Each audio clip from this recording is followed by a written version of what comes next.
uses classifiers in their algorithms to determine certain content to be what they call vaccine hesitant, or they call it vaccine hesitancy, and without the user's knowledge, they assign a score to these comments. That's called the VH score, the vaccine hesitancy score. And based on that score, will demote or leave the comment alone, depending on the content within the comment. And the narrative being, get the vaccine is good for you, everyone should get it, and if you don't, you will be singled out.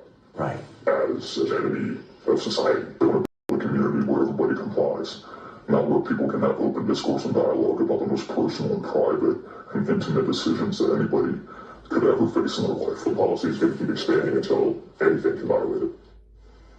Two whistleblowers within Facebook come to us and leak us these documents regarding vaccine hesitancy. What does that mean? Essentially, Facebook has beta tested these algorithms. 1.5% of their almost 3 billion users are getting a tiered ranking system, something called vaccine hesitancy, Tier 1 and Tier 2. Tier 1 is alarmist and critical marks about COVID and the vaccine, and Tier 2 is something called indirect vaccine discouragement. Now, what's remarkable about these private documents that Facebook has not wanted you to see until tonight is that Tier 2 says that even if the facts are true, that you will be targeted and demoted. Your comments will be targeted and demoted, Sean. Vaccine has... Dr. Kary Mullis was awarded the Nobel Prize for his invention of the polymerase chain reaction, the PCR. The PCR is a method of analysis and wasn't designed to test for a virus. Mullis explains why. And with PCR, if you do it well, you can find almost anything in anybody. It starts making you believe in the sort of Buddhist notion that everything is contained in everything else, right? I mean, because if you can amplify one single molecule up to something that you can really measure, which PCR can do, then there's just very few molecules that you don't have at least one single one of them in your body, okay? So that could be thought of as a misuse of it, just to claim that it's meaningful. The PCR test can potentially find anything you are looking for, depending on how high you turn it up. And this is exactly what has been done. The official protocol given for the PCR testing of COVID-19 created a floodgate of false positives to skew the results. They call it asymptomatic because it's a lie. These people don't have symptoms because they don't have COVID-19. They do it today because they've done it in the past and always gotten away with it. 30 years ago, Anthony Fauci, head of the NIH, made a name for himself by pushing for higher doses of the deadly drug AZT, an old cancer chemotherapy too dangerous for approval, onto AIDS patients. Kary Mullis was hired to measure HIV in people's blood samples with his PCR. He was working under the premise that HIV was the probable cause of AIDS. But when he went looking for the proof, he found there was none. They just made it up. What is that paper? Who do I go to for that? And I looked around, I asked a couple of virologists at that company, and they said, no, you don't have to reference. I said, I have to. How do I know that? And it turned out that nobody knew it. And I was getting really freaked about that. That's when I first started saying, they don't know. Nobody really knows.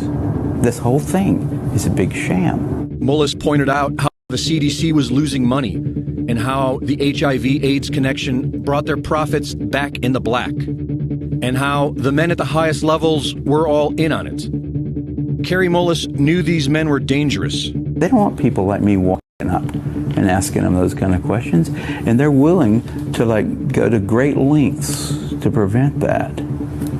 They're out on a limb. I wouldn't want to be there with them. But he was still outspoken. When ABC's Nightline approached him about doing a documentary on his work, Mullis convinced them to cover the HIV debate after nearly a decade of ignoring it. In a 1994 interview with Celia Farber for Spin magazine,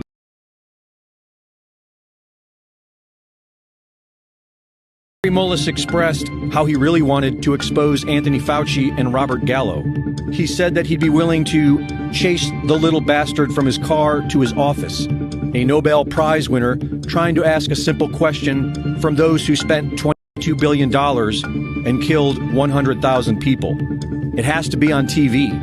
I'm not unwilling to do something like that.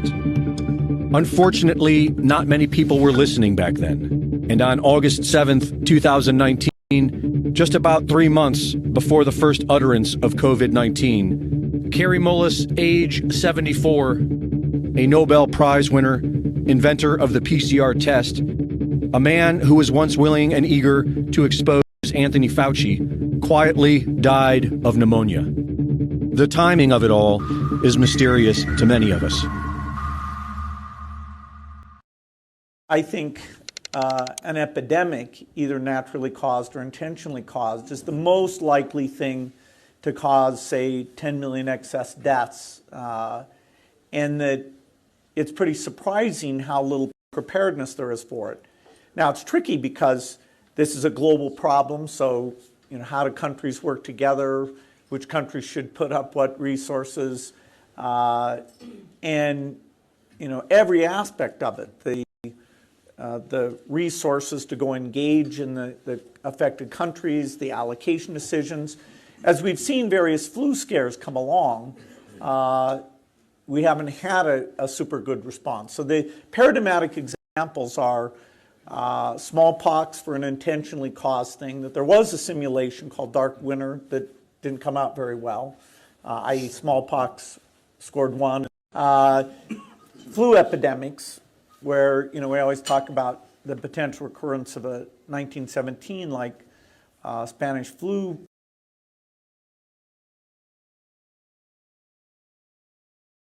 Countries are reacting in different ways as to how best to manage the overwhelming amounts of dis and misinformation circulating over the internet.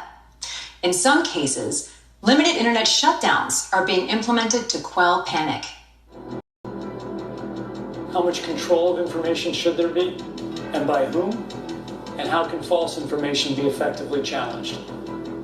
And what if that false information is coming from companies or from governments? I think it's very important that we make sure that there is concise communication with all healthcare facilities where these patients are being treated so that there isn't mass panic. We're at a moment where the social media platforms have to step forward and recognize the moment to assert that they're a technology platform and not a broadcaster is over.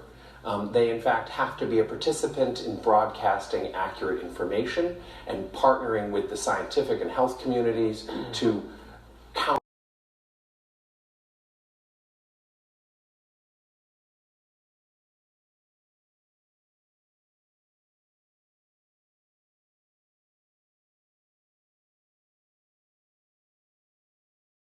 Companies and governments will feel the crisis much more than others. Moreover, both corporate and income inequality have worsened during the last months. So when we build the post-COVID world, when we do the Great Reset, one of the most important places to start. The question is, Dr. Shipp, you develop a terminology called the Fourth Industrial Revolution, which became a global norm for various industrial changes. And you even chose this term as the main theme for 2016 World Economic Forum. So now, under current pandemic situation, what impact did COVID-19 have on the Fourth Industrial Revolution, and how should countries or companies should respond to it? That's an excellent question. As a reminder, my notion and my book of the Fourth Industrial Revolution is that the innovations we are seeing today in terms of artificial intelligence, the Internet of Things, cloud computing, advanced robotics, and many others, together constitute a new phase in human development, on par or even exceeding previous industrial revolutions in scale and impact. COVID-19, if anything, has accelerated this ongoing industrial revolution. If COVID had happened even 10 years ago, we could not have imagined moving entire companies, schools, and government offices so fast online. Today, that is a reality. The Fourth Industrial Revolution has become a reality, not just for the pioneers, but for a broad range of people and workers. We are also seeing macroeconomic consequences, changes.